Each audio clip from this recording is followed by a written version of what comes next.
वक्ता ऐसा हो उसकी मति अकुंठित हो।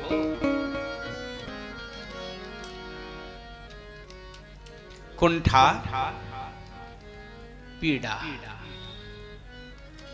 काम क्रोधादि पीड़ाओं से रहित हो बुद्धि जिसकी, वह है उत्तम वक्ता। काम क्रोधादि पीड़ाओं से जिसकी मति निर्मल है, वह वक्ता उत्तम वक्ता है। और वक्ता का दूसरा लक्षण है उसके हृदय में हरि भक्ति हो, हरि प्रेम हो। भक्तियां कितनी प्रकार की होती हैं? 9 प्रकार की भक्ति कही गई है। श्रवणं कीर्तनं विष्णो, स्मरणं पाद सेवनम, अर्चनं वंदनं दास्यं, सख्यमात्मनिवेदनम। प्रहलाद जी ने अपने पिताजी को ये भक्ति समझाई। और मानस जी में भी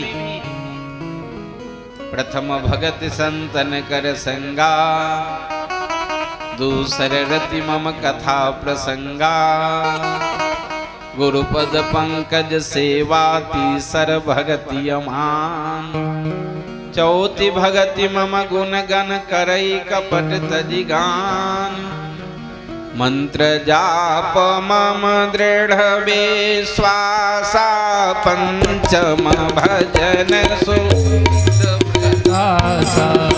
मंत्र जाप मम दृढ़ विश्वासा, पंचम भजन सुमेर प्रकाशा, छठदम शील विरति बहु कर्मा, सुनत निरंतर सजन धर्मा, छठदम शील विरति बहु कर्मा, निरंतर सजन धर्मा, सातहु सम मोहि मैं जग देखा, होते अधिक संत कर लेखा, आठम जथा लाभ संतोषा, सपने नहीं देखई पर दोषा, नवम सरल सन सब छलहीना, मम भरोस ही हरस नदीना, जिनके होई नारी पुरुष सचराचर हो। नवधा भक्ति। भक्ति का अर्थ है प्रेम। देखिए, जिस वस्तु अथवा व्यक्ति से आपका प्रेम है, उसकी गहराई से गहराई बात आप कहेंगे, और जिससे प्रेम नहीं है उसकी थोड़ी बात कह करके आप किनारे हो जाएंगे। तो अगर वक्ता की भक्ति भगवान के प्रति नहीं है तो वक्ता राम कथा सुंदर ढंग से नहीं कह पाएगा।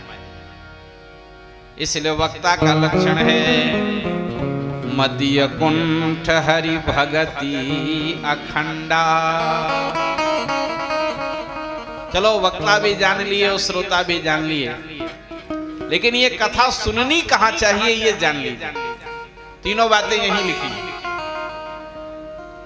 किस स्थान पर कथा सुननी चाहिए? जहां हिंसा हो रही हो, जहां एक दूसरे से लोग द्वेष कर रहे हों, जहां सट्टेबाजी चल रही हो, जहां चोरी करने की योजना बनाई जा रही हो, ऐसे स्थानों पर अगर कथा सुनेंगे तो कथा में चित्त कम लगेगा। स्थान का भी बड़ा प्रभाव पड़ता है। हमने ऐसा सुना है कि जब श्री राम जी भैया लक्ष्मण जी के साथ, जानकी जी के साथ वन यात्रा में गए तो एक टीले पर राम जी बैठे गए। और लक्ष्मण जी से कहे, लक्ष्मण प्यास लग रही है, पानी लाओ। लक्ष्मण जी की खोपड़ी घूम गई। बगल में पत्नी बैठाए हो, कभी नहीं कहते पानी लाओ। लक्ष्मण पानी लाओ तो लक्ष्मण फल लाओ तो लक्ष्मण लकड़ी लाओ। लक्ष्मण के तो जानकी आफत हो गई। भगवान सोचने लगे इसी काम के लिए यहां आया है और सेवा का अवसर आया तो ऐसा कह रहा है। राम जी उस टीले से उठे और कुछ दूर चले गए। लक्ष्मण जी भी साथ में गए और जब जैसे ही उस भूमि से हटे तो लक्ष्मण जी व्याकुल हो गए, चरणों में गिर पड़े। प्रभु मैंने ये क्या कह दिया आपके? हमारी माँ ने कहा था तुम्हारे भाग राम बन जाए और हमारा सौभाग्य है कि आज आपने मुझसे जल मांगा और मैं अभागा आपको उत्तर दे दी। मैं बड़ा पापी हूं, अब मुझे तो मर जाना चाहिए, मैं अपनी हत्या कर लूंगा आदि आदि लक्ष्मण जी कहने लगे। तो श्री राम जी ने समझाया, लक्ष्मण इसमें तुम्हारा कोई दोष नहीं, उस भूमि का दोष है। भगवान ने कहानी सुनाई कि सुंद और उपसुंद नाम के दो भाई रहते थे इस स्थान पर। दोनों ने वरदान मांगा था कि जब हम आपस में एक दूसरे को मारे तब मरे। और बड़ा प्रेम था, वो क्यों मारते? बड़ा उपद्रव कर रहे थे चारों तरफ। तो ब्रह्मा जी के शरण में लोग गए तो ब्रह्मा जी ने एक अप्सरा का निर्माण किया, उसका नाम था तिलोत्तमा। तिलोत्तमा का अर्थ है तिल बराबर भी जगह ऐसी नहीं है जो उत्तमा ना हो, उत्तम ना हो, यानी सर्वांग सुंदरी। अच्छा कहीं कहीं किसी के तिल हो जाए, नाक में हो जाए, मुख में हो जाए तो भी उत्तम लगता है वो, तो उसके तिल रहा होगा इसलिए तिलोत्तमा, ऐसा भी अर्थ करो। वो तिलोत्तमा नाम की अप्सरा वहां आई तो सुंद ने उपसुंद से कहा पानी लाओ। और आते ही तिलोत्तमा ने क्या किया, उपसुंद से यानी छोटे भाई से प्रेम का प्रस्ताव कर दिया। और बड़े भाई ने कहा जाओ पानी लाओ, तो पानी लेने गया। तब तक ये कहने लगे ऐसा करो तुम हमसे ब्याह दो, वो हमको अच्छा कम लग रहा है। उसने कहा रे तू हमारी छोटे भाई के साथ बात दे दी हो, अब हम तो ब्याह करेंगे नहीं।